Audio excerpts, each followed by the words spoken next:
BQIT 7회차를 들으러 오신 여러분 모두 환영합니다. 오늘은 실습 시간입니다. 퀴즈킷이라는 양자 컴퓨터 SDK에 대해 소개하고 개발 환경을 구축하며 양자 회로를 구성하고 실제 양자 컴퓨터에 직접 만든 양자 회로를 올려 실행시키는 방법까지 다루겠습니다. 먼저 퀴즈킷을 실행시키기 위해서는 개발 환경을 구축해야 합니다. 그러기 위해서 저희는 아나콘다라는 것을 이용하겠습니다. 그래서 구글에 아나콘다와 같이 검색을 해주신 다음에 각자의 OS에 맞는 버전을 설치해 주시면 되는데요. 이미 있으신 분도 계실 겁니다. 그래서 저는 윈도우이기 때문에 이 Installing on Windows를 클릭해서 그다음 이제 적절한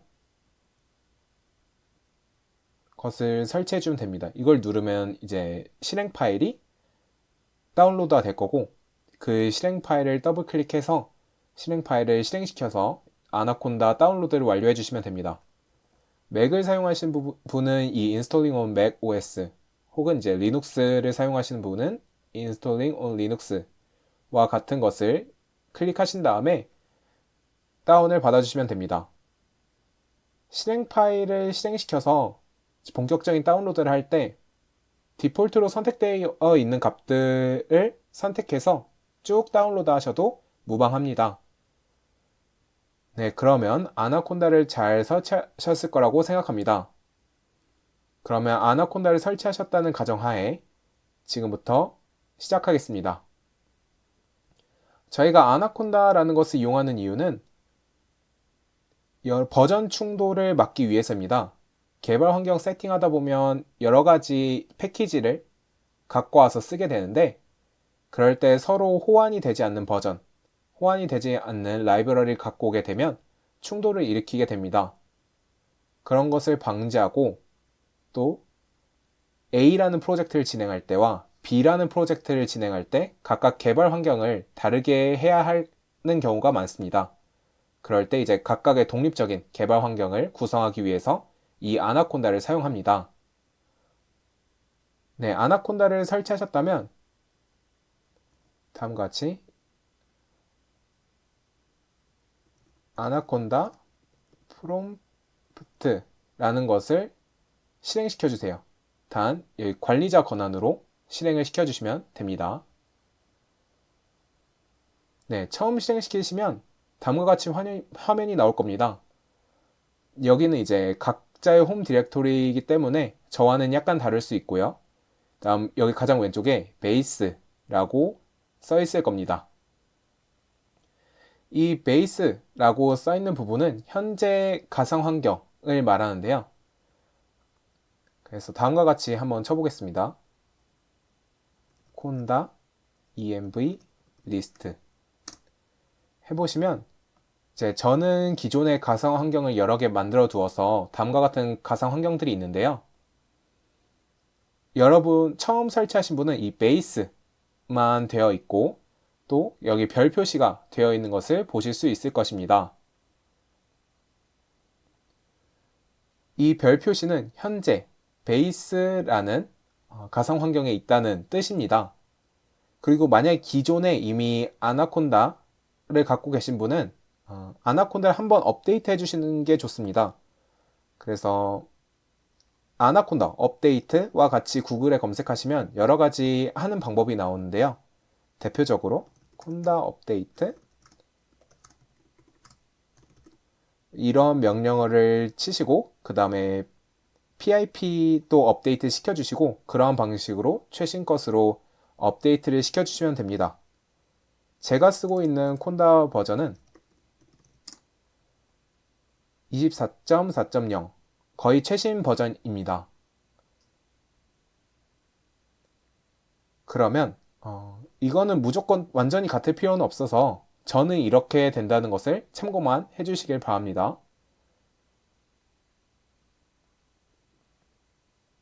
그러면 가상 환경을 만드는 것부터 알려드리도록 하겠습니다. 저는 이렇게 가상 환경이 많이 있는데 처음 가상 환경을 만들 때 다음과 같은 명령어를 사용합니다. 콘다 좀 글씨를 크게 하겠습니다. 그래서 네, 글씨를 크게 하고 콘다 create 그 다음에 이게 네임의 줄임말이어서 이름을 설정할 겁니다. 가상환경의 이름은 저희는 지금 이 세미나, 이 시리즈의 이름이 BQIT니까 BQIT라고 하고 그 다음에 2024년 해서 다음과 같은 이름의 가상환경을 만들겠습니다. 그래서 여기 다음 이제 파이썬 버전을 지정할 수도 있는데요. 일단 디폴트로 그 3 버전이 깔릴 것이기 때문에 굳이 입력을 안 하셔도 됩니다. 네, 그래서 엔터를 쳐보겠습니다. 그러면 다음과 같이 proceed yn 이렇게 되어 있는데 더 진행하겠냐고 해서 더 진행할 거면 이제 y를 누르고 엔터를 치시면 됩니다. 그래서 조금 기다리면 네, 되었다고 하죠. 그 다음에 이 가상환경을 액티베이트 시키려면 다음과 같은 명령어를 입력하라고 합니다. 그럼 그것을 똑같이 입력해 보도록 하겠습니다.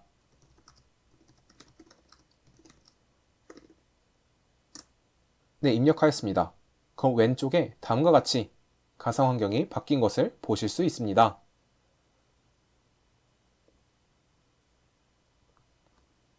네, 그럼 이제 이 가상환경을 꾸며줘야 되는데요.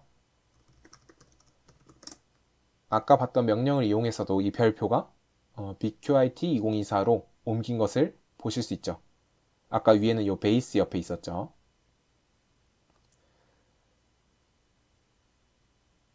네, 그래서 가장 먼저 PIP라는 것을 설치해 주도록 하겠습니다. conda install PIP를 입력해서 진행해 주세요. 이것도 똑같이 지금 Y에 이렇게 꺽쇠 기호가 있잖아요. 그래서 아무것도 입력하지 않고 엔터를 누르면 자동으로 Y가 입력이 됩니다.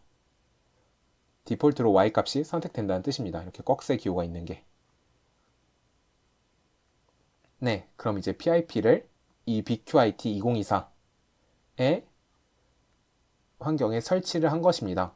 그래서 꼭 지금부터 가상환경 설정할 때는 이 옆에 베이스가 아닌 BQIT 2024가 있는 경우에 그런 상태로 만들어 주시고 이제 명령어들을 입력해 주셔야 합니다. 만약 지금처럼 이제 베이스와 같이 되어 있으시다면 반드시 여러분이 만드신 가상환경에 들어가 주셔서 이렇게 지금부터 명령어들을 입력해 주세요. 그래서 방금 전에 conda install PIP를 했고 이번에는 가장 저희가 설치하려고 했던 게 quiskit이죠. PIP install quiskit. 그리고 저희가 추가적으로 더 필요한 것들이 있는데 quiskit AER이라고 시뮬레이션 시킬 때 필요한 모듈이 있고요. 라이브러리가 있고 그 다음에 quiskit IBM runtime 이라는 것도 설치해 주겠습니다. 먼저 이 정도까지만 입력하고 엔터를 눌러주세요. 그러면 쭉 설치가 될 것입니다. 그래서 잠시만 기다리도록 하겠습니다. 그러면 다양한 라이브러리들이 설치되는 것을 보실 수 있는데요. 다음과 같은 패키지들을 설치한다고 하네요. 그래서 저희가 앞에서 quiskit, quiskit AER, 그 다음에 quiskit IBM runtime 이 세 가지만 입력을 했는데 그 세 가지만 다운을 받는 게 아니라 그 세 가지 라이브러리에 필요한 또 다른 라이브러리들을 같이 설치하는 것을 보실 수 있습니다. 네, 저는 설치가 다 되었습니다. 그러면 추가적으로 더 필요한 quiskit과는 직접적인 연관은 없지만 또 필요한 그런 라이브러리들을 이 가상 환경에 설치해 보도록 하겠습니다. 먼저 그래프를 그릴 때 필요한 matplotlib 그리고 py latex enc 그 다음에 이런 거 그 다음에 cbon 이렇게까지 4개를 설치하도록 하겠습니다. 이것도 잠시 기다려 주셔야 합니다.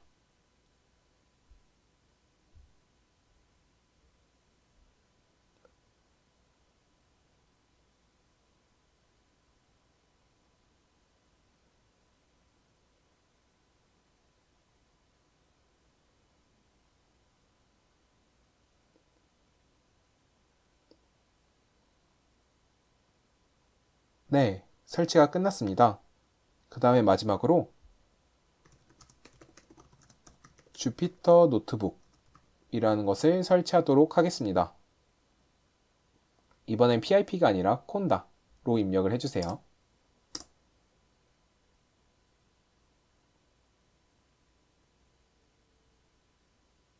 똑같이 이렇게 YN이 뜨면 또 엔터 쳐주시고, 이렇게 해서 하면 일단 기본적인 환경 설정은 끝이 납니다.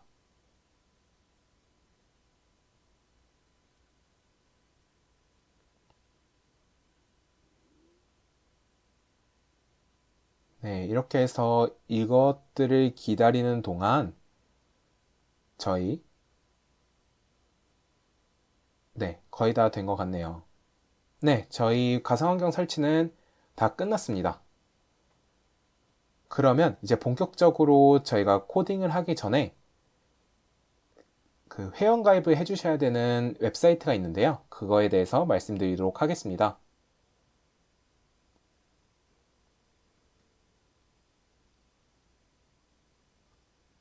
여기에 IBM 퀀텀 플랫폼이라고 입력을 해주세요. 입력을 해주신 다음에 여기에 들어가 주시면, 저는 지금 로그인이 되어 있지만 로그인이 지금 안 되어 계신 분이 대부분일 거예요. 그래서 여러분은 어떤 화면이실 거냐면,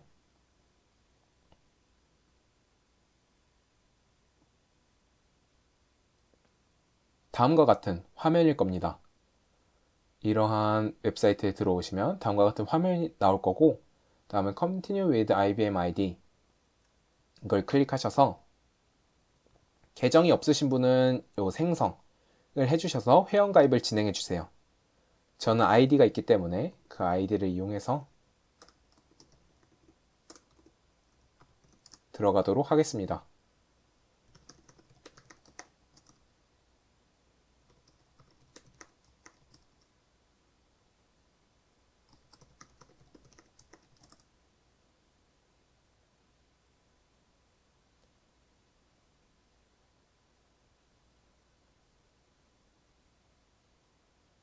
네, 이렇게 들어왔습니다. 그래서 한번 구경을 해보도록 하겠습니다. 여러분의 API 토큰이 여기 있고, 그 다음에 여기 오른쪽에 점 9개 있는 것을 클릭하시면 현재 플랫폼이라는 것에 있고, 그 다음에 다큐멘테이션을 보실 수도 있습니다. 이 다큐멘테이션에 코딩에 필요한 모든 것들이 다 있어가지고 이것들을 참고해 주시면 됩니다. 여기 튜토리얼 같은 것들도 있습니다. 그 다음에 제일 먼저 간단하게 드래그 앤 드롭으로 코딩 할 수 있는 그런 양자 회로를 만들 수 있는 것에 대해서 말씀드리도록 하겠습니다. 지금 여기서 러닝에 들어왔는데요. 이 밑에는 여러 가지 튜토리얼들이랑 코스가 있습니다. 저는 이렇게 IBM 퀀텀 웹페이지가 바뀌기 전에 이것을 한번 쭉 다 해봤었는데요. 되게 괜찮았습니다. 그래서 여기 있는 코스들도 한번 해보시길 바랍니다. 한번 이제 쫙 업데이트가 되면서 프로그레스가 0%로 바뀌었네요. 그래서 여기 이제 위에 있는 것들 중에서 컴포저라는 것을 눌러보도록 하겠습니다.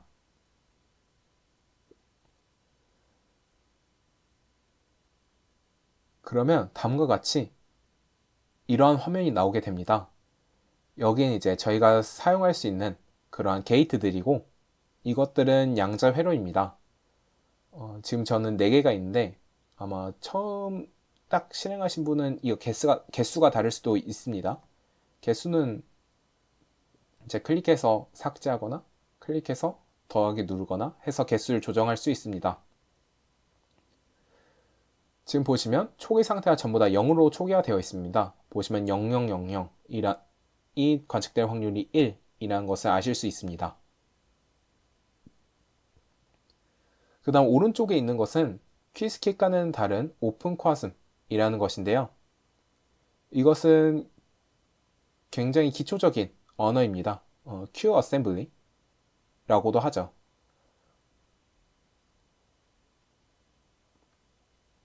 그래서 이것들은 퀴스킷으로 저희가 코딩을 짜면 이렇게 오픈 쿼즘으로 변형이 돼서 코드가 돌아가게 되는 그러한 라이브러리, 그러한 클래스들도 있습니다. 한번 여기에 드래그 앤 드롭으로 여기 있는 게이트들을 놔볼게요. 먼저 큐빗을 하나만 놓아두겠습니다.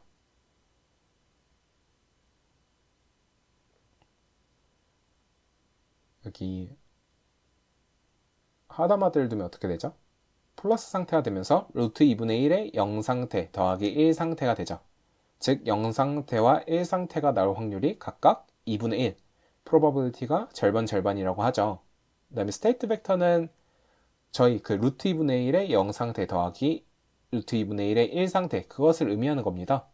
그래서 보시면 여기 한 0.707 이렇게 되어 있는데 앰플리튜드가 이게 루트 2분의 1 값입니다. 여기 보시면 Qsphere라는 그런 표기법을 사용해서 표현할 수도 있다고 합니다. 다시 스테이트 벡터로 돌아와서 이번에는 이것을 삭제하고 추가로 더 추가해서 이게 X 게이트입니다. 여기 두 번째 있는 이게 X 게이트인데 이것을 여기에 두면 1, 0이 될까요? 0, 1이 될까요? 이거는 시스템을 어떻게 짜냐에 따라 다르겠죠. 근데 여기 키스킷에서는 0, 1로 읽습니다. 즉 리틀 엔디안 방식을 표현하는 겁니다. 그러니까 가장 큰 것부터 큰 주소값부터 읽어서 1, 0이 아니라 01이죠. 지금 01. 여기 이제 큰 것부터 지금 0 상태고 그 다음에 1 상태. 즉 밑에서부터 위로 읽습니다. 그래서 지금 Q1은 0 상태고 Q0는 1 상태이기 때문에 다음과 같이 0, 1 상태가 됩니다. 그래서 여기에다가 뭐 시낫 게이트도 이렇게 가해보고 내 시낫 게이트가 만약에 큐빗이 더 있어서 시낫 게이트를 여기에 가하는 게 아니라 다른 데 가고 싶다 하면 오퍼레이션 수정을 눌러서 타겟을 끝에 있는 걸로 바꾸겠다. 이렇게 하시면 됩니다. 그리고 여기 다양한 게이트들이 있죠. T게이트, S게이트, Z게이트, T대거, S대거, P, 다음 RG, 그리고 뭐 측정, Z 베이시스로 측정이네요. 그다음에 이건 초기화하는 거, 뭐 기타 등등 이렇게 있습니다. 이건 이제 베리어고요. 그래서 여기서 간단하게 양자 회로를 만드는 것이 가능합니다. 그리고 이 경우는 어떠한 상태가 될지 한번 보겠습니다. 이거 이따가 코딩으로 만들 거기 때문에 지금 보시면 하다마드 상태에다가 시나닷을 가하니까 저희 얽힘 상태가 됐죠. 0, 위에 두 개만 보시면 00 더하기 11 루트 2분의 1의 00 더하기 루트 2분의 1의 11 상태가 된 것을 볼 수 있습니다. 보시면 00 다음에 11이 있는 것을 보실 수 있죠. 그리고 여기다가 시낫을 한 번 더 아래쪽에다가 가하게 되면 000과 111 둘의 동등한 중첩 상태가 됨을 알 수 있습니다. 네, 여기까지 컴포저를 구경하는 것으로 하고 다시 저희 플랫폼으로 돌아오겠습니다. 플랫폼을 보시면 이제 여러분의 API 토큰이 여기 있어요. 그래서 API 토큰 위치를 잘 기억해 주세요. 나중에 이걸 복사 붙여넣기 할 때 여기 있는 복사 버튼을 사용하시면 됩니다.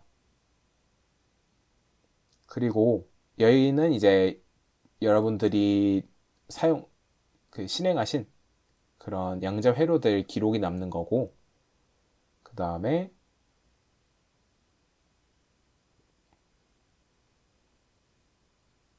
아까 거기에 클릭하시면 다음과 같이 여러분들이 사용할 수 있는 양자 컴퓨터 혹은 고정 컴퓨터로 양자 컴퓨터를 흉내내서 돌릴 수도 있습니다. 똑같이 행렬 연산을 하면 되니까요. 그러한 이제 시뮬레이터들, 어떻게 보면 에뮬레이터죠. 그 흉내낸 거, 모방한 거. 고정 컴퓨터로 모방을 한 것들이 있고, 그 다음에 실제 양자 컴퓨터들이 이렇게 위에 있습니다. 그 다음에 여기 있는 것들이 이제 여러분들이 이용하실 수 있는 거고, 그다음 All Systems 클릭하시면 이렇게 잠긴 표시가 있는 것들은 구매를 해서 사용을 해야 되는 겁니다. 그래서 이런 잠긴 표시가 없는 것들, 아까 보셨던 것들도 있고, 그다음 잠긴 표시들이 있는 거는 그 결제를 한 그런 프리미엄 계정들만 사용할 수 있는 그러한 퀀텀 컴퓨터입니다. 그래서 올 시스템이라는 거는 실제 양자 컴퓨터를 말하는 거고, 그다음에 시뮬레이터들은 아까 봤던 그 고정 컴퓨터로 양자 컴퓨터를 흉내내서 만든 그러한 시뮬레이터입니다. 그래서 이런 것들이 있고, 그 다음에 각각의 이 퀀텀 컴퓨터를 클릭해 주시면 이 퀀텀 컴퓨터에 대한 정보를 아실 수 있습니다. 그래서 베이시스 게이트는 어떻게 되고, 각각의 지금은 리드아웃 어사이먼트 에러가 나오네요. 그 에러도 여러 가지 종류가 있는데 이 에러율이 당연히 낮을수록 좋겠죠. 이 리드아웃 에러, 그다음 T1 타임, T2 타임, 그다음 frequency, 그다음 unharmonicity 이런 것들도 있네요. 이 T1은 들뜬 상태에서, 즉 1 상태에서 0 상태로 얼마나 릴렉세이션이 빠르게 되는가. 그 빠르게 되면 안 좋은 거거든요. 최대한 버텨줘야 좋은 거라서 이 T1 타임이 길수록 좋은 거고, 이 T2 타임은 그 페이즈와 관련된 겁니다. 이 T2 타임도 길수록 좋습니다. 그래서 그런 것들에 대한 정보를 이렇게 가까이 갖고 가시면 보실 수 있습니다. 24번 큐빗은 78.66 마이크로세크 만큼의 T2 타임을 갖고 있고, 그 다음에 좀 안 좋아 보이는 거, 이 42번 보면 되게 좋네요. 색깔이 여릴수록 좋군요. 그 다음에 리드아웃 에러는 이런 검은색들이 에러율이 낮은 거고, 보라색으로 갈수록 에러율이 높은 거네요. 그럼 저희가 이러한 양자 컴퓨터를 이용해서 어떠한 시스템을 돌릴 때 지금 에러가 낮은 85번, 86번, 87번 이런 것들을 이용하는 것이 좋고, 지금 에러율이 꽤 높아 보이는 이런 67번 에러율이 거의 20% 정도 되네요. 리드아웃 에러가. 이것도 마찬가지고, 그런 것들은 피해서 사용하는 것이 좋겠죠. 그래서 이러한 스펙들을 보고 사용을 하시면 됩니다. 보시면 알겠지만 양자 컴퓨터가 에러율이 굉장히 높습니다. 커넥션 에러들도 있고, 이 커넥션 에러 같은 경우는 이제 CNOT 게이트와 같은 멀티큐빅 게이트를 갈 때 이 중간 사이에 에러가 얼만큼 발생하느냐와 관련된 이야기입니다. 그래서 이런 것들도 한번 구경을 해보시면 좋을 것 같습니다. 이렇게 테이블로도 볼 수 있습니다.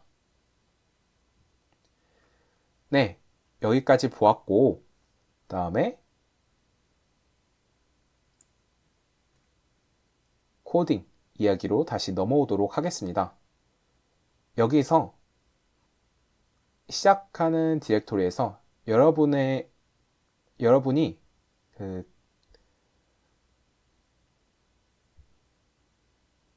파일을 만드셔야 합니다. 여러분이 작업을 하실 파일을 만들어 주시면 좋고, 그 파일 이름을 설정을 해주세요. 그래서 저는 cd라는 명령어는 현재 디렉토리에서 다른 디렉토리로 이동하겠다는 거고, 저는 먼저 내 문서 파일에다가 뭔가를 만들겠습니다.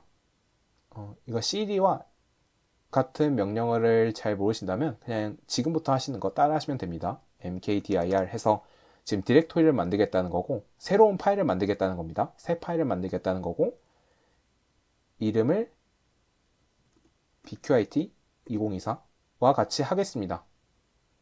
그렇게 해서 엔터를 치시면 이 디렉토리가 만들어지게 되거든요. 네, 저는 이미 이 디렉토리가 있어서 이 디렉토리로 이동하는 그런 명령을 쳐보겠습니다.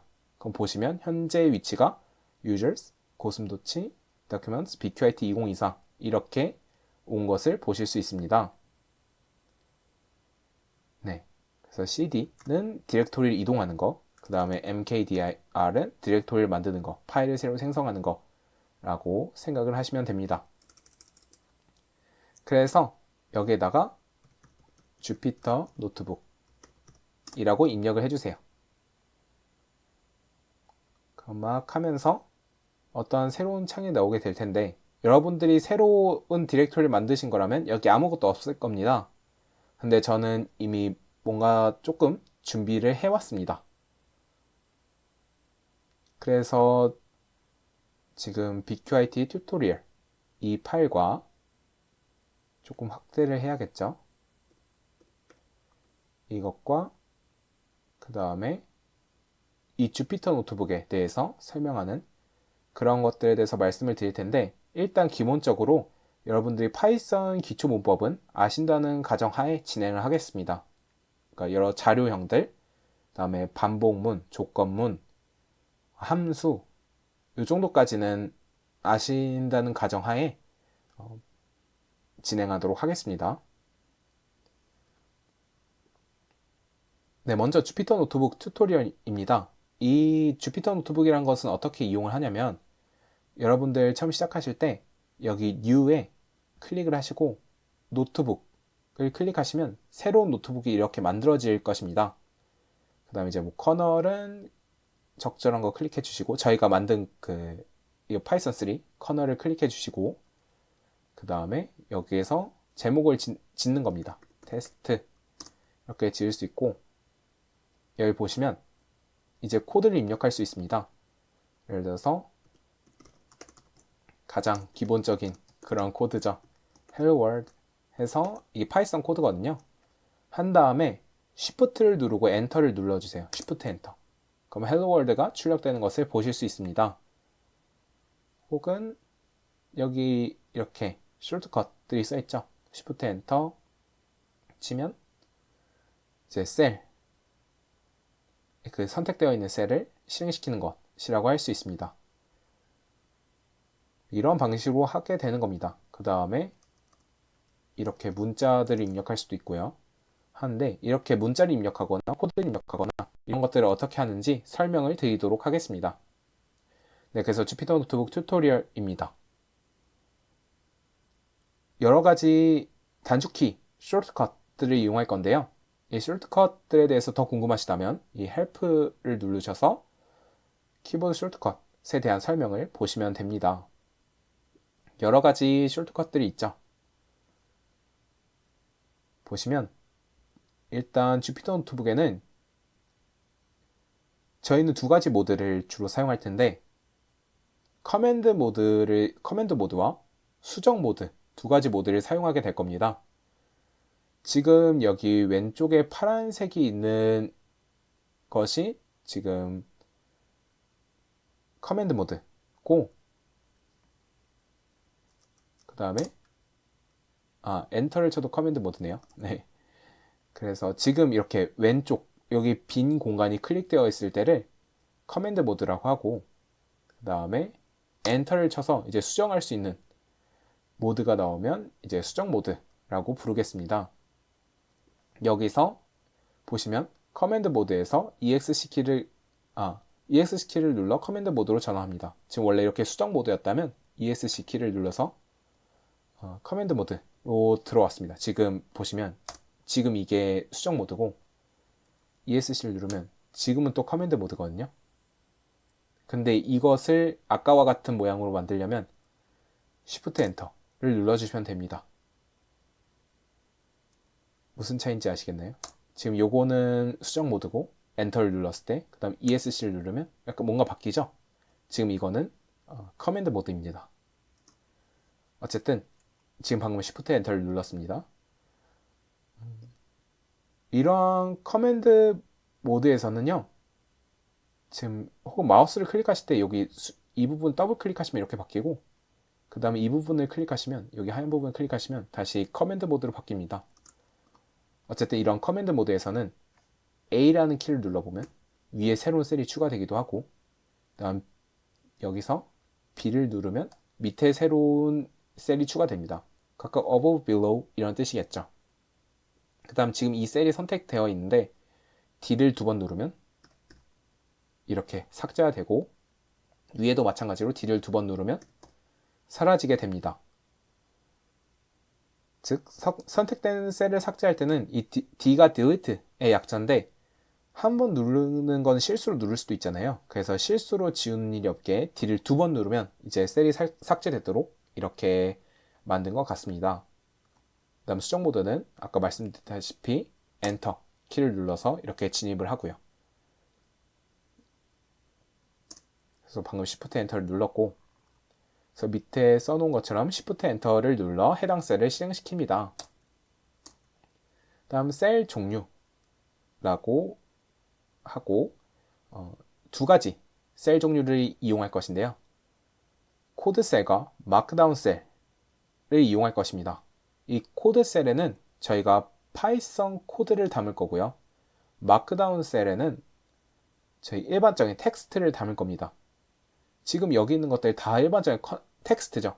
지금 위에서 설명 써놓은 것들은 전부 다 마크다운 셀이라고 할 수 있습니다. 지금 커맨드 모드죠. 지금 수정 모드가 아니고 커맨드 모드에서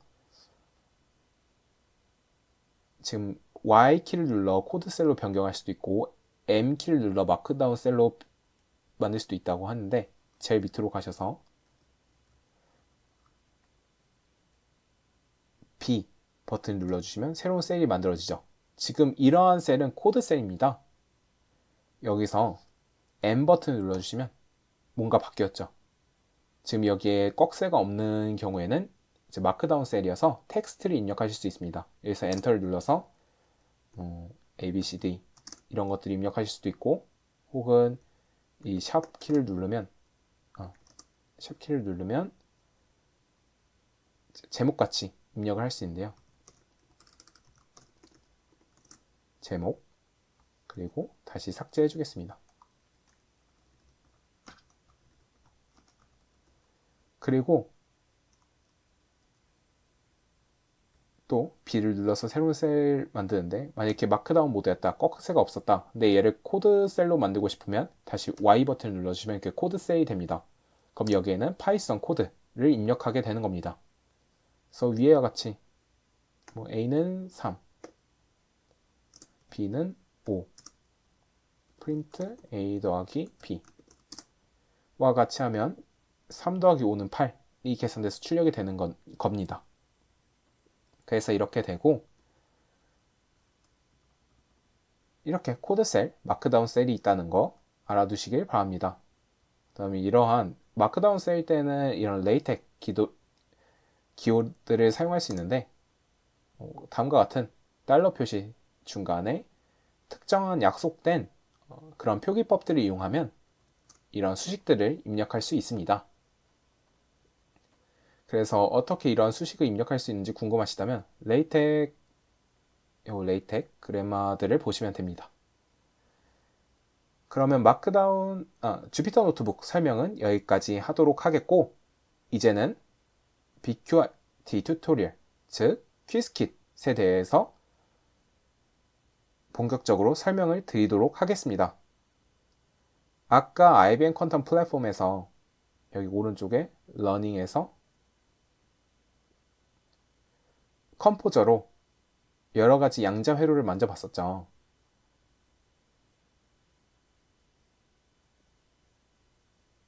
네, 양자 회로들을 이렇게 만들어 봤는데, 이것을 이제 코딩으로 만들어 볼 예정입니다. 보시면 먼저 퀴즈킷이라는 패키지를 갖고 와서 퀴즈킷의 버전을 보겠습니다. 저는 지금 현재 가장 최신 버전인 1.0.2 버전, 최근에 이 1 버전이 업데이트 됐거든요. 그래서 이 버전이고, 그 다음에 여러분들 여기 IBM 퀀텀 플랫폼에 들어가시면 여기 API 토큰 있잖아요. API 토큰을 이걸 누르면 복사가 됩니다. 복사를 하고 그 다음에 지금 여기 제가 주석 처리해놨는데 Quickscale Runtime Service 그 다음 Save Account에서 그 다음 여기 My API 토큰이라고 되어 있는 부분에 Ctrl V를 누르셔서 그 API 토큰을 붙여 넣어주시면 됩니다. 개인 API 토큰을 넣어주시면 되고 그 각자 API 토큰은 비밀이기 때문에 여기에다가 제가 직접 붙여넣기를 하진 않겠습니다. 예시로 이런 식으로 토큰이 들어가게 될 겁니다. 네, 되게 깁니다. 토큰은. 그래서 그런 식으로 이 따옴표는 유지해 주시면서 이 양옆에 따옴표는 유지해 주시면서 토큰을 여기에 입력해 주시면 됩니다. 이렇게 입력해 주시면 되고 그리고 이미 퀴즈킷을 사용하신 분은 이 토큰이 이미 로컬에 설치가 되어 있을 겁니다. 그래서 이 부분은 실행시켜 주실 필요 없고 이것만 실행시켜 주셔도 됩니다. 그래서 저는 이미 토큰이 저장되어 있기 때문에 그 토큰을 불러오는 것만 실행시키도록 하겠습니다. 그래서 처음 하시는 분들은 요거 주석 해제를 해제하셔서 이 부분 코드도 입력을 해주셔야 됩니다. 이거 토큰으로 바꿔주셔서요. 네, 됐고, 아이고.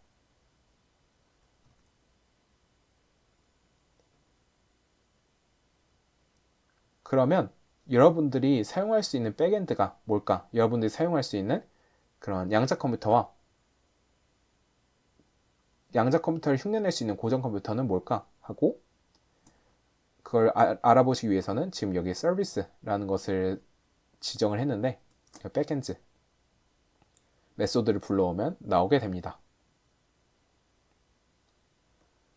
그리고 이전과 좀 많이 달라진 게 이전에 사용하시던 분들은 이 대부분의 라이브러리, 대부분 것들이 다 퀴스킬 런타임으로 옮겨가고 있습니다. 그래서 그 점 유의해 주세요. 뭐 IBM 프로바이더를 사용하셨거나 아니면 더 예전에 에어테라, 이그니스, 아쿠아 이런 것들 이용하셨던 분들은 지금 많이 달라졌다는 거 참고를 해주시길 바랍니다.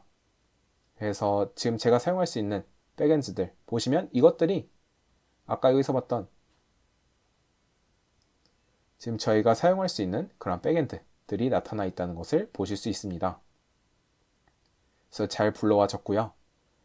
그 다음에 퀴즈킷의 서브 모듈들입니다. 여러 가지 모듈들 여러분들이 많이 사용하실 텐데 아까 퀴즈킷 AR은 AER, 에어라고 부르는데 이것도 아까 가상환경 세팅할 때 설치를 한 걸 보실 수도 있고 다음에 있는 이 5가지를 가장 많이 사용하게 됩니다.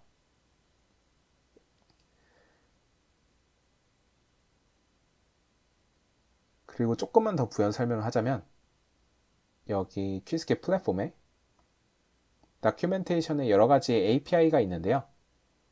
그래서 보시면 이 API 레퍼런스 부분에서 클릭하시면 여기에 대부분의 그 퀴즈킷 관련 라이브러리들이 있는 것을 보실 수 있습니다. 그래서 보시면 가장 기본적인 퀴즈킷들, 그 다음에 런타임 이라는 것과 관련된 것들, 그 다음에 나머지 것들, 런타임 관련된 것들도 있고, 그 다음에 또 다른 것들이 있습니다. 그래서 IBM 프로바이더는 또 곧 없어진다고 하네요. 근데 이것들 뿐만 아니라 저희가 종종 이용하게 되는 그런 퀴즈킷 관련 패키지들, 그런 모듈들이 있습니다. 그것은 퀴즈킷 에코시스템이라는 것을 보시면 되는데, 이러한 링크를 들어가 보시면 나옵니다. 그래서 이거를 들어가 보겠습니다. 들어가 보시면 여기 다양한 퀴즈킷 관련 또 다른 모듈들이 있습니다. 여기서 자주 사용하는 게 IBM maintained 라고 되어 있는 것들 지금 컨트롤 F 쳐서 찾아보고 있는데 이 중에서 퀴즈킷 다이나믹스 이런 것들도 많이 쓰고 시뮬레이션을 할 때 그 물리적인 거 시뮬레이션 할 때 그 다음에 여기 퀴즈킷 AR 있는 것도 보실 수 있죠. 퀴즈킷 expeри먼트도 많이 사용하시고 그럽니다. 그다음에 여러 가지 되게 많습니다. 그래서 이런 것들을 이용할 수도 있다는 점 알아두시길 바랍니다. 그래서 이 에코시스템과 여기 있는 API들, 퀴즈킷 플랫폼 여기 있는 그런 API들을 참고하시면서 코딩을 하시면 됩니다. 그리고 이 퀴즈킷의 또 다른 장점 중에 하나가 양자 컴퓨팅 관련해서 개발하시는 분들이 가장 많이 사용하시는 SDK가 이 퀴즈킷입니다. 이 퀴즈킷 말고도 뭐 파이티켓, 페닐레인, 뭐 여러 가지 되게 많은데요. 그것 중에서 가장 많이 사용하는 게 이 퀴즈킷입니다. 그래서 관련 커뮤니티가 많이 활성화되어 있어서 구글링에서 어떤 거에 대해서 검색을 해보면 되게 잘 나옵니다. 그래서 이러한 서브 모듈들에 대해서 봤고요. 그럼 이제 양자 회로를 어떻게 만드는지 이제 볼게요. 근데 양자 회로는 퀴즈킷에서는 이제 두 단계로 이루어집니다. 이제 build라는 단계랑 execute라는 단계인데요. build는 양자 회로를 만드는 거고 execute는 저희가 만든 양자 회로를 어디에 얹어서 어느 기계에 얹어서 실행시킬 건지 결정하는 것입니다. 그래서 양자 회로는 어떤 추상적인 그런 개념이고 이걸 실제 기계에 얹어야겠죠. 그 양자 컴퓨터가 됐든 아니면 양자 컴퓨터를 모방하는 그런 행렬 연산을 통해서 계산하는 그런 고정 컴퓨터가 됐든 그런 백엔드들을 선택을 해줘서 실행을 시켜줘야 되는 과정도 있습니다.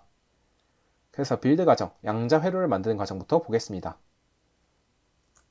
보면 다음과 같은 벨 스테이트라는 것을 만들 수 있는데요. 무슨 상태인지 다들 아시죠? 이것을 이제 벨 스테이트 중에 하나인데 양자 중첩되고 양자 얽힘 상태입니다. 보시면 큐비트가 두 개인 양자 회로를 만들어서 벨이라는 것에다가 변수에다가 그 객체를 저장하고 그 다음에 0번째 큐빗에 하다마드 게이트를 가하라 라는 뜻입니다. 그 다음에 0번째를 타겟으로 하고 0번째를 컨트롤로 하고 첫 번째를 타겟으로 하는 CNOT 게이트를 가해라 라는 뜻이고 그 다음에 이 양자 회로를 그려라 라는 뜻입니다. 그래서 실행을 시키시면 이러한 그림이 나오게 될 거고 그 다음에 위에서 만든 양자 회로를 복사해 와서 이번에는 어떤 양자 회로를 만들 거냐면 뒤에 측정 부분까지 달린 그런 양자 회로를 만들겠습니다. 그래서 이 측정 부분까지 달린 그런 양자 회로를 실행시키면 다음과 같이 됩니다.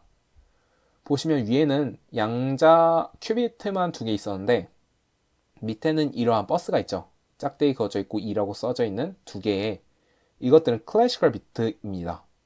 왜 클래시컬 비트가 필요하냐면 퀀텀 큐비트를 측정을 하게 되면 그 결과는 이제 클래시컬 비트에 저장을 하겠다는 클래시컬 레지스터에 저장을 하겠다는 뜻입니다.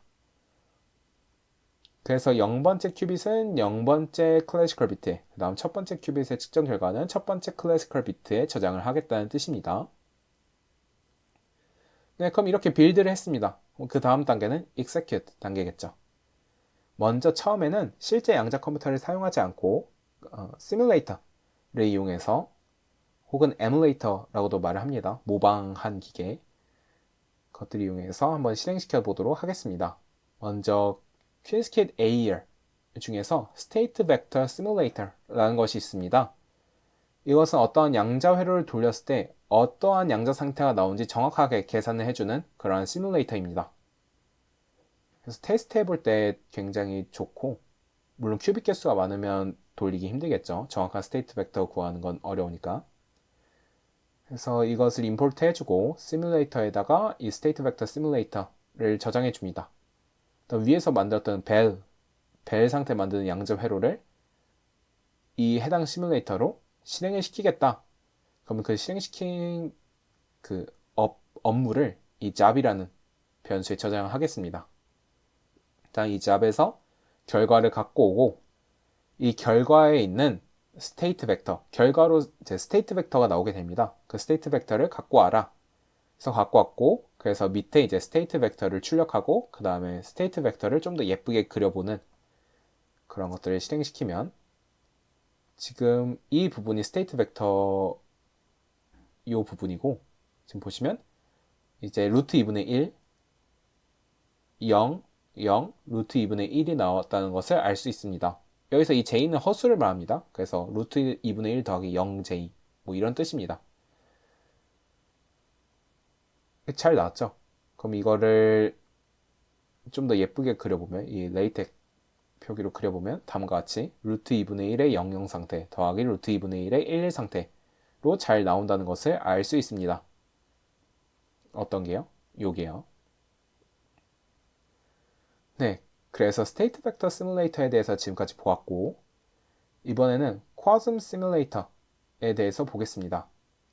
쿼즘 시뮬레이터는 뭔가 좀 있는데, 이 과정은 한번 넣어보았습니다. 그 트랜스파일 과정이라는 게 있는데, 먼저 앞에서 스테이트 벡터 시뮬레이터 갖고 온 것과 마찬가지로 이제 쿼즘 시뮬레이터를 갖고 와서 시뮬레이터라는 변수에 저장을 해줍니다. 그리고 이 쿼즘 시뮬레이터를 돌리기 위해서는 회로의 측정 부분이 있어야 됩니다.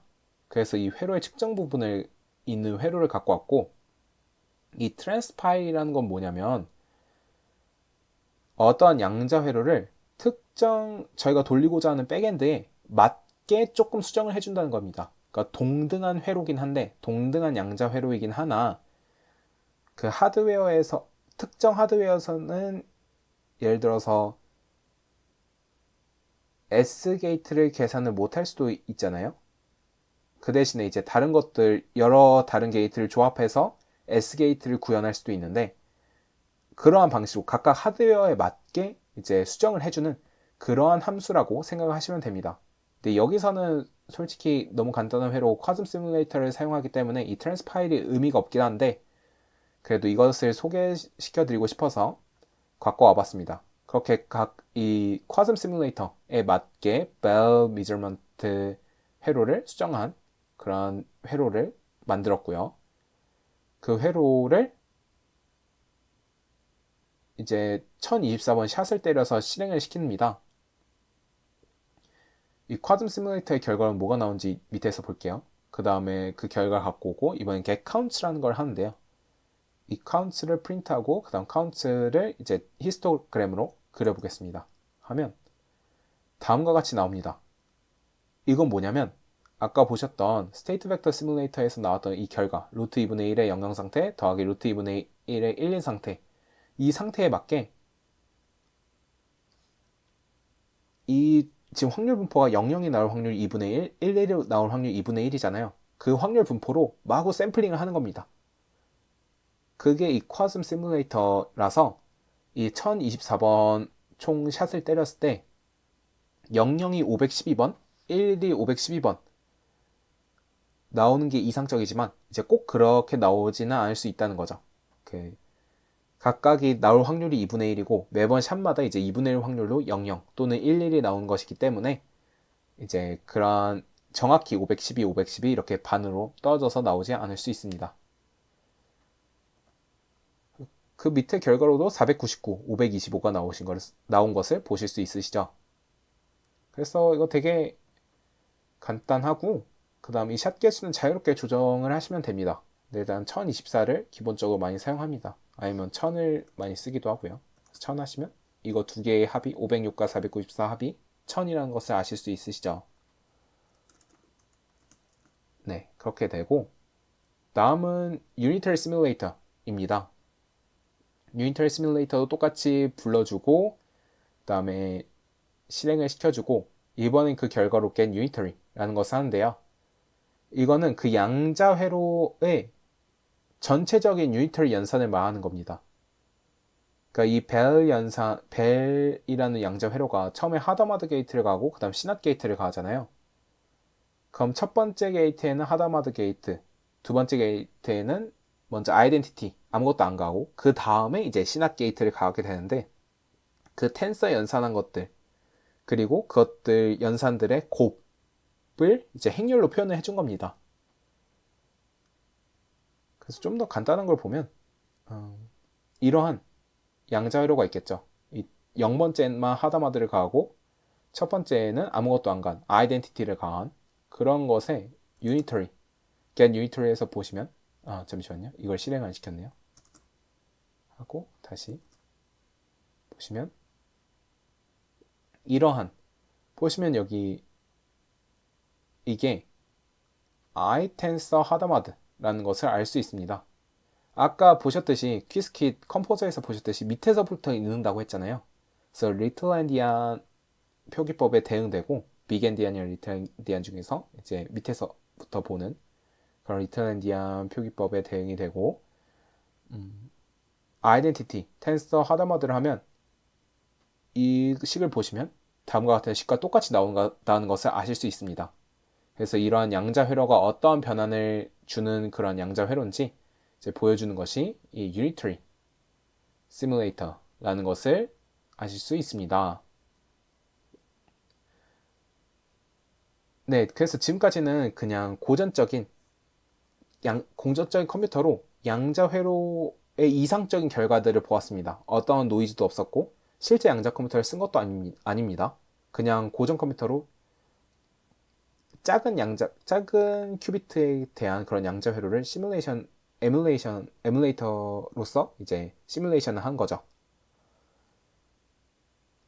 그래서 이제 뒤에 이제 또 진짜 하드웨어를 통해서 실행을 시킬 겁니다. 그 전에 이제 GHZ 스테이트에 대해서도 한번 보겠습니다.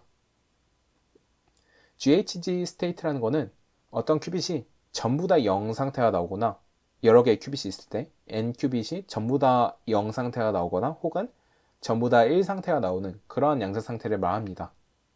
그래서 3큐빗 GHZ 스테이트는 다음과 같은 양자 상태가 되겠죠. 000과 111이 각각 나올 확률이 절반씩이 되는 그러한 양자 상태가 GHZ 스테이트라고 하고 이걸 구현하기 위해서는 어떻게 해야 될지 한번 생각을 해보시기 바랍니다. 아까 컴포저 그 IBM 퀀텀 플랫폼에서 드래그 앤 드롭으로 회로를 짰을 때도 한번 해보았는데 여긴 이제 다 아시죠? 그 퀀텀 서킷 이게 3,3이란 거는 퀀텀 레지스터 3큐빗 큐빗 3개 그 다음에 클래시컬 레지스터 3개 이러한 양자 회로를 만들자는 겁니다. 그래서 실행을 시키면 다음과 같은 양자 회로가 만들어지는 것을 알 수 있습니다.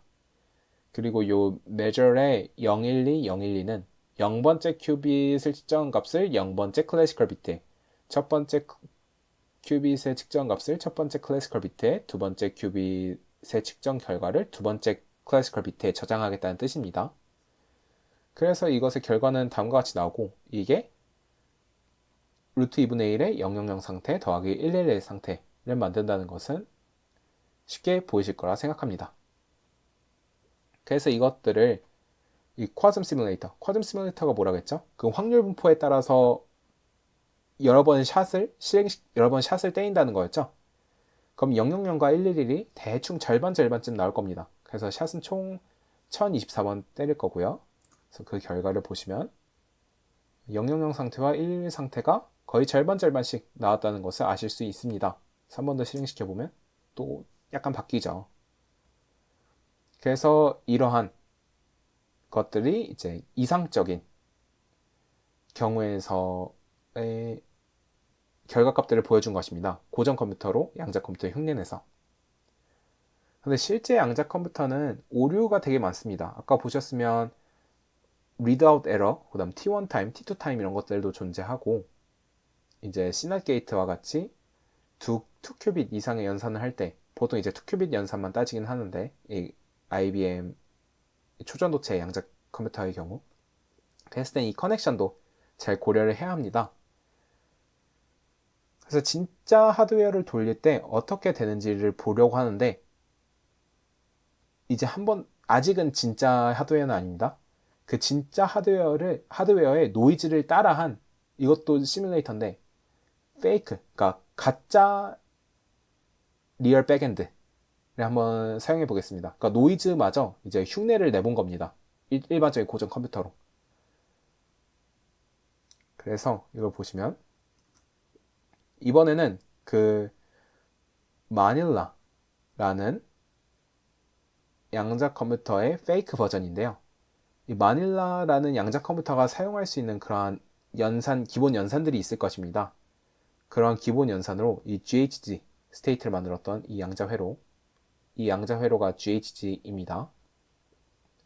원래 이런 양자회로인데 이러한 양자 컴퓨터에 맞는 양자회로로 똑같은 양자회로지만 구현 방법은 약간 다른 그러한 것으로 트랜스파일을 시킨 겁니다. 그래서 트랜스파일된 그러한 양자회로를 그려보면 다음과 같이 됩니다. 그래서 이것을 직접 실행을 시켜볼까요? 그래서 잡을 넣어보고 지금 잡이 끝났다는 것을 알 수 있고 잘 계산되었고 그다음 그 결과를 보면 이건 물론 이제 노이즈마저 흉내낸 그런 고정 컴퓨터로 계산한 결과지만 지금 노이즈가 좀 꼈다는 것을 아실 수 있습니다. 000과 111이 절반 아까 위에서 봤던 이런 쿼즘 이상적인 쿼즘 시뮬레이터로 돌렸던 이런 결과와는 조금 다르죠. 저희가 원하지 않는 값들이 이렇게 조금씩 나온다는 것을 아실 수 있습니다. 그리고 이제 진짜 백엔드를 사용해 보겠습니다. 진짜 양자 컴퓨터를 사용해 볼 거고 그러기 위해서는 아까 제일 위에서 그 토큰을 넣는 그런 과정이 필요합니다. 그래서 아까 잘 토큰 넣어서 실행시켰을 거라 생각하고 그래서 저희가 사용할 수 있는 양자 컴퓨터 중에서 지금 GHG 서킷을 돌릴 거거든요.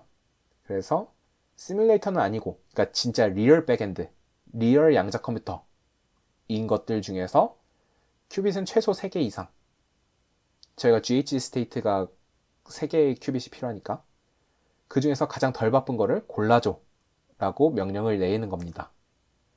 우리가 사용할 수 있는 것 중에 시뮬레이터가 아닌 진짜 양자 컴퓨터들 중에서 큐빗은 최소 3개 이상인 그런 것들 중에 가장 덜 바쁜 것을 골라줘 라고 명령을 내면 지금 별표 표시되어 있는 게 실행 중이라는 거고요. 지금 IBM 서버랑 연결해서 가장 덜 바쁜 게 뭔지 이제 찾고 있습니다. 그 가장 덜 바쁘다는 것은 무슨 뜻이냐면 전 세계 사람들이 이 IBM 양자 컴퓨터를 사용할 수 있습니다. 그래서 사람들이 사용을 하면 그 작업 대기열이 생깁니다. 그래서 대기열이 가장 짧은 그런 양자 컴퓨터를 찾아달라라고 요청을 하는 겁니다. 지금 끝났네요. 그러면 가장 덜 바쁜 애가 뭔지 한번 보겠습니다. Shift Enter를 누르면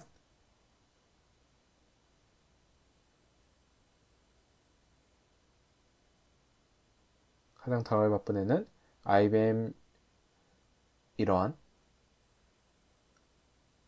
IBM 백엔드라고 합니다. 이거는 보시면 실제 양자 컴퓨터였죠.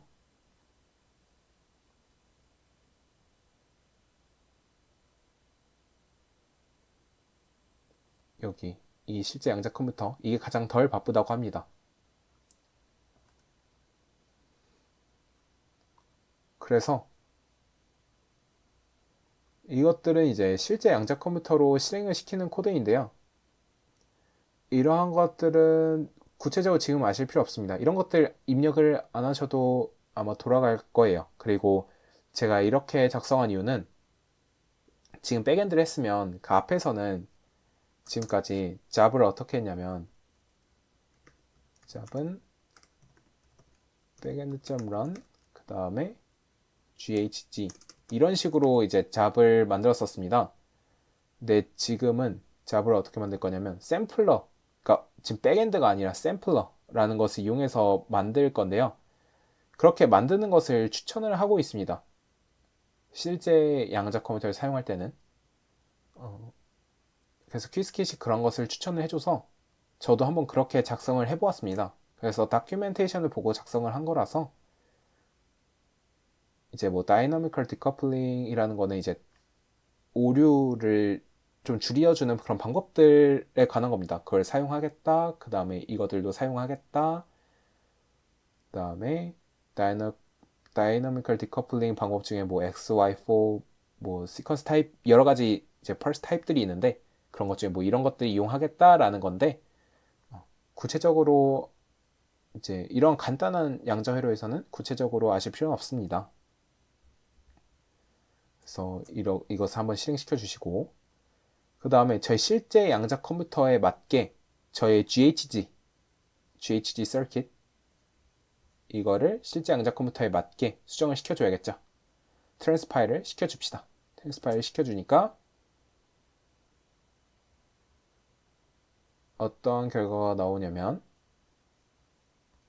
지금 네, 여기 있네요. 저희 진짜 연산이.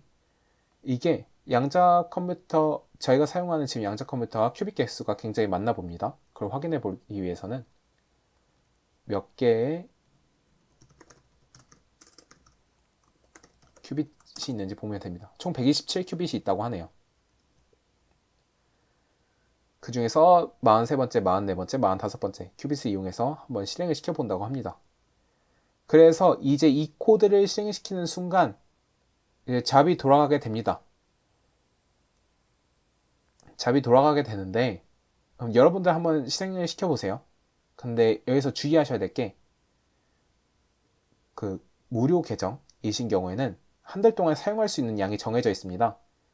그래서 실제 양자 컴퓨터를 이용해서 한 1000번의 샷을 때릴 때, 그러니까 1000번 실행시키면 한 2초 정도 소요가 됩니다. 지금 2번 돌려서 4초 정도 소요가 되는데, 그래서 한 달에 10분 정도 이용할 수 있으니까 그 점 참고하여 주시기 바랍니다. 저는 이미 한번 돌려봤기 때문에 이번에 또 돌려보진 않겠습니다. 그래서 이것도 잡이 대기열에 걸려가지고 좀 오래 걸릴 수 있습니다. 이 전 세계에 있는 다른 사람들이 이 백엔드에 요청을 여러 번 보내기 때문에 그런 대기열이 걸려서 좀 오래 걸릴 수 있고, 끝나는지 안 끝나는지는 이 코드를 실행시켜서 이제 여기가 true가 되어 있으면 잡이 아직 돌고 있다는 거고, false가 뜨면 끝났다는 겁니다. 여기서 이 코드로 확인하셔도 되고, 이걸 계속 실행시키시면서, 혹은 여기서 이제 최근 잡이 막 돌아가고 있는 게 보이실 텐데, 이게 뭐 queuing이라고 떠 있으면 대기열에 있는 거고, 그다음에 running이라고 돌아가고 있으면 이제 차례가 돼서 진짜 양자 컴퓨터에서 돌아가고 있다는 뜻이고, 지금 이렇게 completed라는 것은 결과가 나왔다는 뜻입니다. 그래서 제가 한 2시간 전쯤에 한번 돌려본 것을 알 수 있습니다. 그래서 진짜 실제 양자 컴퓨터로 나온 결과를 봤습니다. 했더니 다음과 같이 나옵니다. 오류가 조금씩 있죠. 000과 111만 딱 절반 나오길 원했는데 다음과 같이 오류가 나왔다는 것을 알 수 있습니다. 이렇듯 양자 컴퓨터는 아직 오류율이 꽤 높습니다. 진짜 고전 컴퓨터에서는 이런 오류는 비트가 바뀐다거나 이런 오류는 거의 일어나지 않죠. 거기도 이제 똑같이 에러 코렉션도 존재하고. 네. 그리고 이 숫자들을 아마 다 합쳐보면 1024가 될 겁니다. 이 샷 개수를 1024개를 했기 때문에. 그래서 한 1024개 샷을 때리면 이렇게 짧은, 이렇게 얇은, 이건 되게 간단한 양자회로잖아요. 이런 경우에 한 2초 정도 소요된다 라는 것을 알아두시면 될 것 같습니다.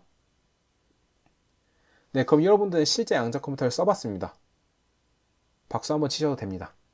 네, 그럼 실제 양자 컴퓨터를 써보신 거 굉장히 축하드리고, 이제 좀 시각화할 수 있는 방법에 대해서 간단하게 알려드리도록 하겠습니다.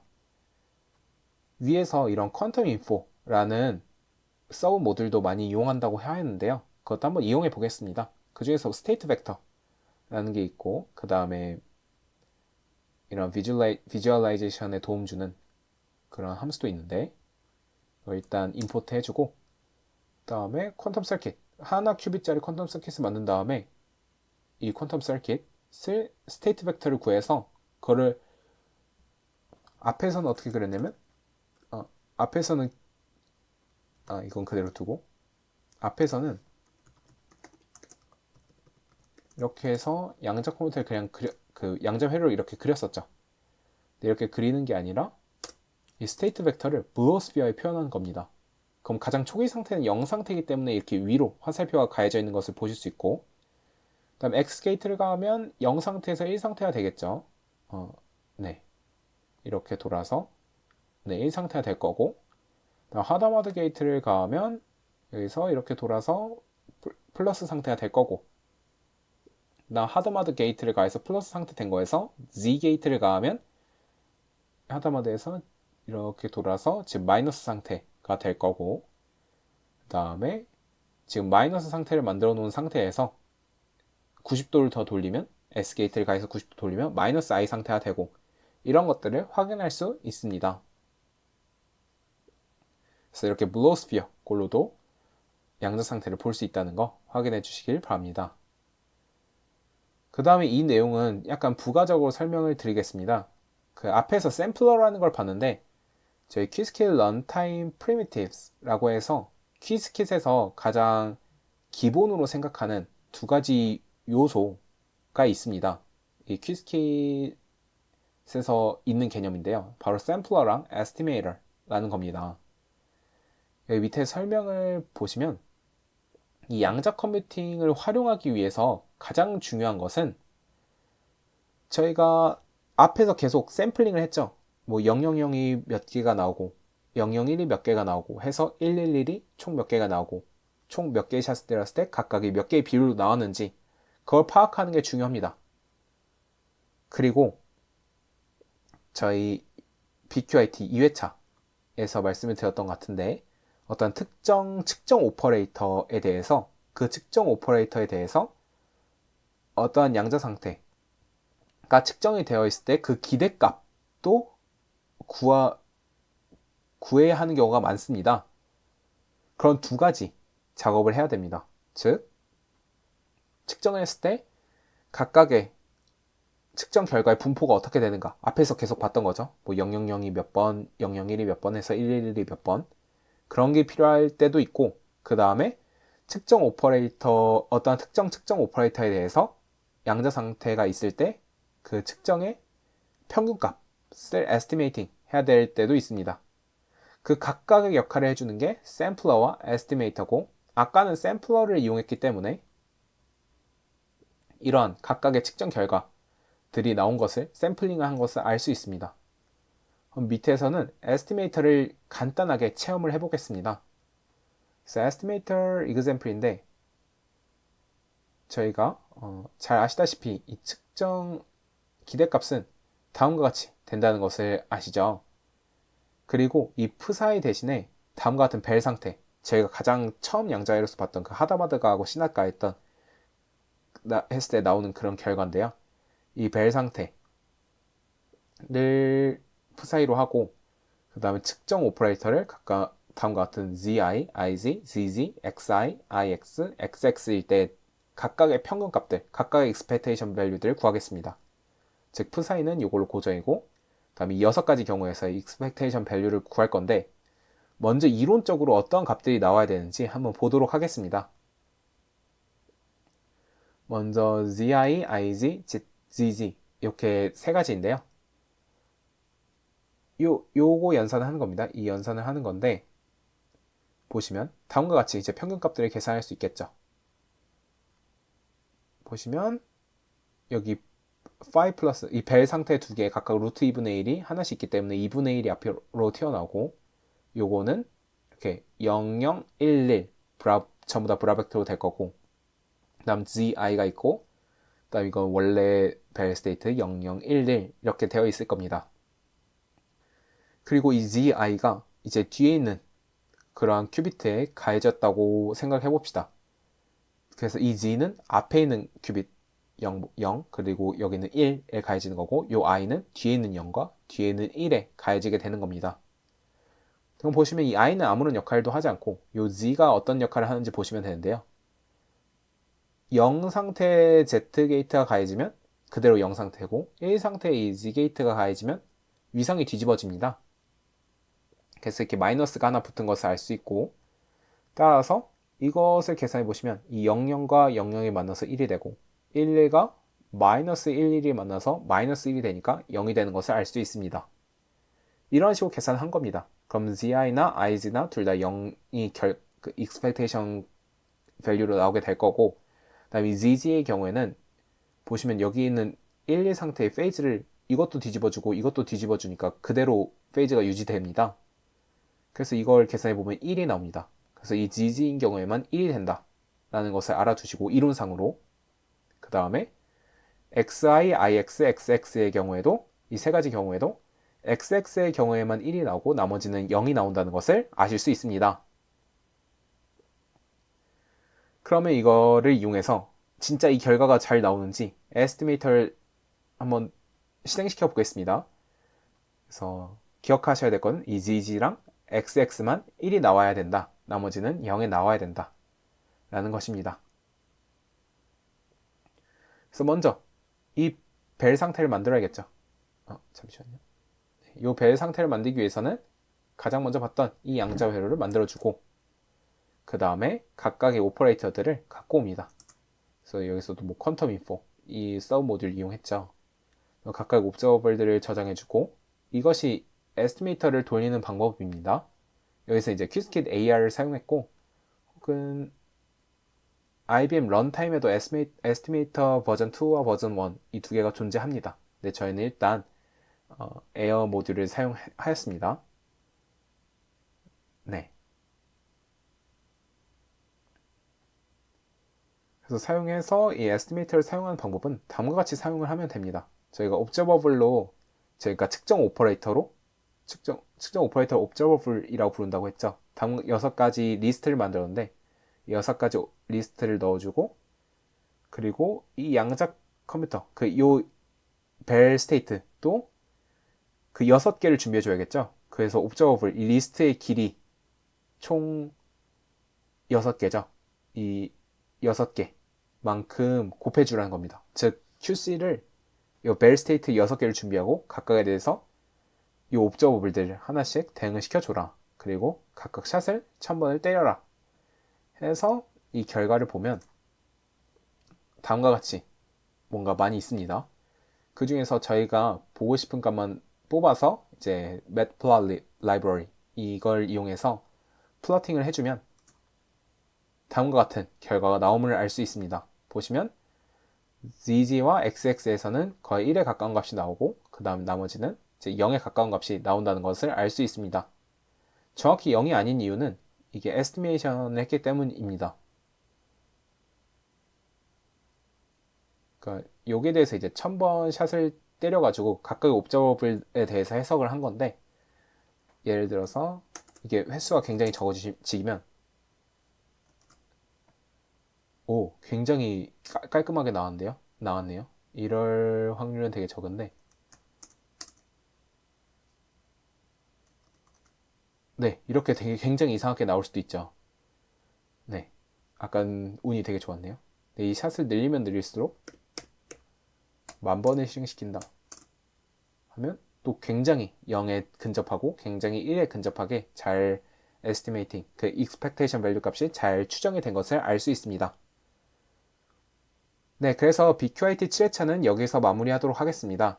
모두 듣느라 수고 많으셨고 이 퀴즈킷 재밌게 잘 활용을 해보시길 바랍니다.